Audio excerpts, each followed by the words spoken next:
بسم اللہ الرحمن الرحیم۔ آج میں کچھ باتیں عمران خان صاحب سے کرنا چاہتا ہوں۔ جیسا کہ وہ اس ٹائم تک بڑے کامیاب اور اچھے حکمران ثابت ہوئے ہیں، میری ان سے درخواست ہے کہ آپ ذرا ہاتھ اپنا جو ہے وہ ذرا اس کو وزنی کر دیں۔ ہاتھ ہولا رکھنے سے جو کچھ آپ نے دیکھنا تھا وہ دیکھ لیا۔ اب بہتر ہے کہ اپنے ہاتھ کو ذرا مضبوط کریں اور اپنے آپ پہ اور کانفیڈنس لے کے جو آپ نے عمل درآمد کرنا ہے اس کو کریں، اور یہ نہ دیکھیں کہ بھئی مجھے اس طرف سے جو ہے نا وہ کمزوری نظر آ رہی ہے، یا اس طرف سے یہ آدمی جو ہے وہ مجھے دھوکہ نہ دے دے۔ جو مرضی دھوکہ دیتا رہے، جو مرضی کرے، آپ انشاءاللہ مجھے امید ہے کہ جس طرح آپ چل رہے ہیں اور جیسے آپ سچے اور کھرے آدمی ہیں، اس طرح آپ کے راستے میں جتنے بھی رکاوٹیں آئیں گی وہ انشاءاللہ اللہ کی ذات جو ہے وہ اس قوم کے صدقے آپ کے راستے سے وہ ہٹاتی جائے گی، کیونکہ جب انسان کی نیت صاف ہو تو پھر اس کے راستے میں رکاوٹ جو ہے وہ دنیا دار نہیں ہوتے، اس کا مددگار اللہ کی ذات ہوتی ہے۔ آپ کو میں ایک یاد دہانی کرا دوں کہ حضرت عمر فاروق کے دور میں جب انہوں نے لشکر بھیجا تھا مصر کی طرف،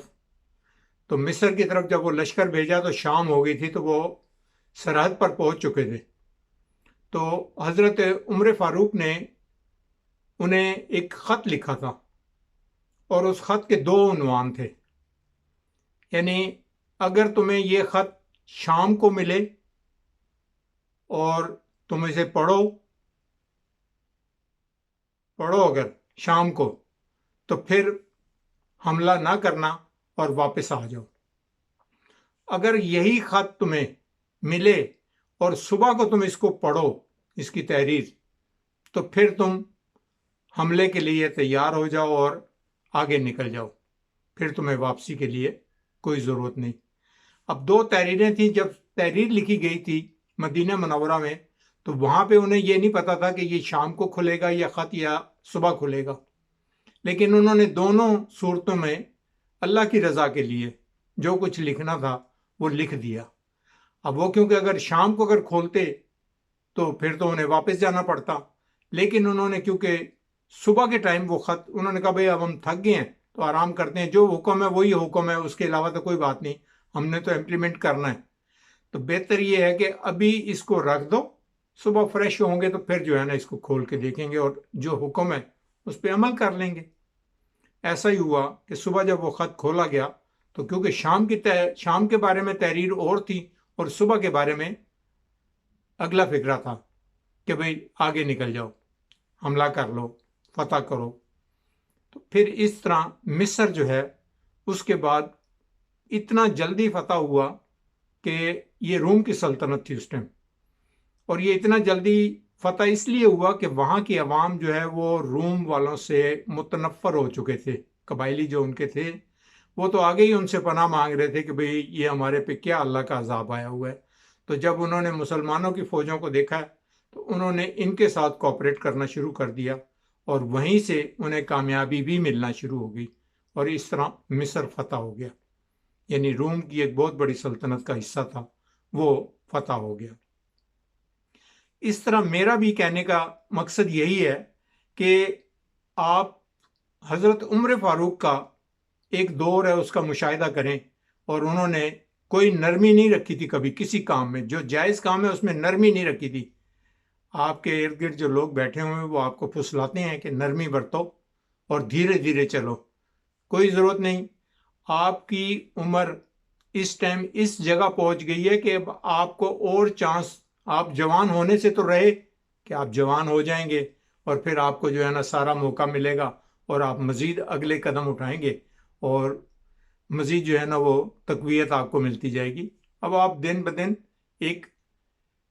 کمزوری کی طرف جا رہے ہیں، آپ کی عمر کا تقاضا ہے کہ آپ نوجوان نہیں ہوں گے بلکہ بڑھاپے میں جائیں گے۔ تو آپ سے اگر امید لگا بیٹھی ہے قوم، تو آپ اس کو اپنی ذات کے لیے کچھ بھی مت سوچیں کہ میں نے کل کیا کرنا ہے اور پرسوں کیا کرنا ہے، بلکہ یہی کہیں میں نے آج جو کرنا ہے وہ کرنا ہے، کل کی بات کو چھوڑ دیں، کل جو ہے نا وہ پتہ نہیں کس نے دیکھی ہے۔ اس لیے آپ اس قوم کو سختی سے جتنا جب تک نہیں اس پہ امپلیمنٹ کروائیں گے، یہ ہماری قوم جو ہے وہ چابک کی ہے، یہ ترکی کا لفظ ہے چابک، اور ہمارے اکثر گھوڑے والے ٹانگے والے وہ چابک جو ہے وہ استعمال کرتے ہیں گھوڑے کو مارنے کے لیے۔ تو ان کو چابک لے لیں اور ان کو جو ہے نا آگے رگیدنا شروع کر دیں، جو ذرا سے ہینکی پھینکی کرے اس پہ 2 برسائیں، وہ خود بخود سیدھا ہو جائے گا۔ یہ ہماری قوم جو ہے وہ الحمدللہ چابک سے سیدھی ہونے والی ہے، باتوں سے نہیں۔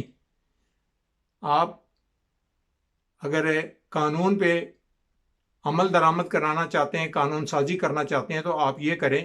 کہ آئندہ الیکشن میں ووٹ اس آدمی کو دینے کا حق ہے جو میٹرک پاس ہو۔ آپ دیکھیے گا کہ پڑھے لکھے لوگ آ جائیں گے، اور جو جاہل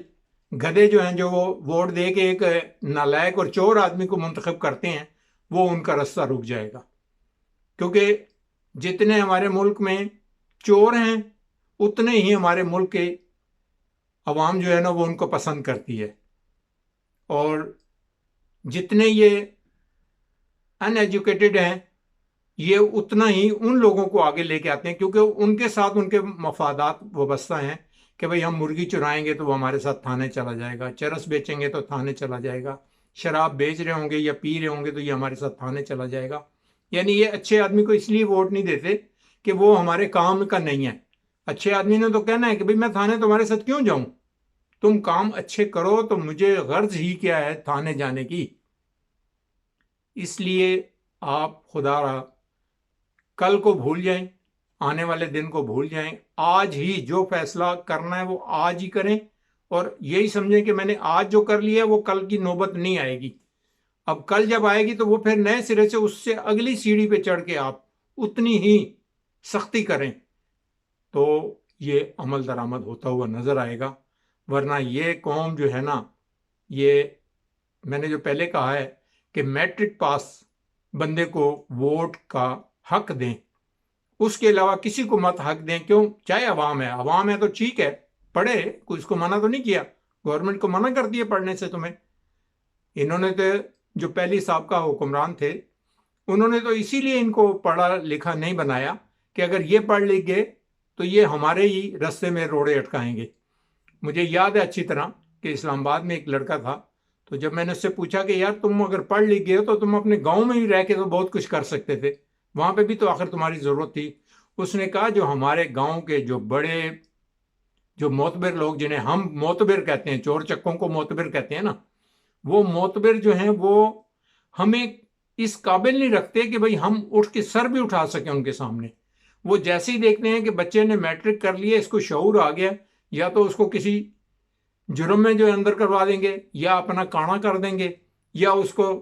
ایسا بنائیں گے کہ اس کے گھر والے بھی جو ہے نا پناہ مانگیں گے کہ ہم نے اس کو پڑھایا کیوں ہے بچے کو۔ یہ ہماری کمزوریاں ہیں اور یہ لوگ ہم سے فائدہ اٹھاتے ہیں۔ آپ میری دلی دعا ہے کہ آپ اس کام میں پہل کریں، اور جو کچھ کر رہے ہیں اس سے مزید کریں۔ آپ بہت کچھ کر رہے ہیں، مزید بہت کچھ کریں، ہمیں آپ سے توقع ہے۔ انشاءاللہ یہ جو برے لوگ ہیں یہ ہٹتے چلے جائیں گے سائڈ سے، تو انشاءاللہ آپ کو رستہ صاف نظر آنا شروع ہو جائے گا، اور آپ کے پاس ٹائم بہت کم ہے۔ میں دعا کرتا ہوں آپ کو اللہ تعالیٰ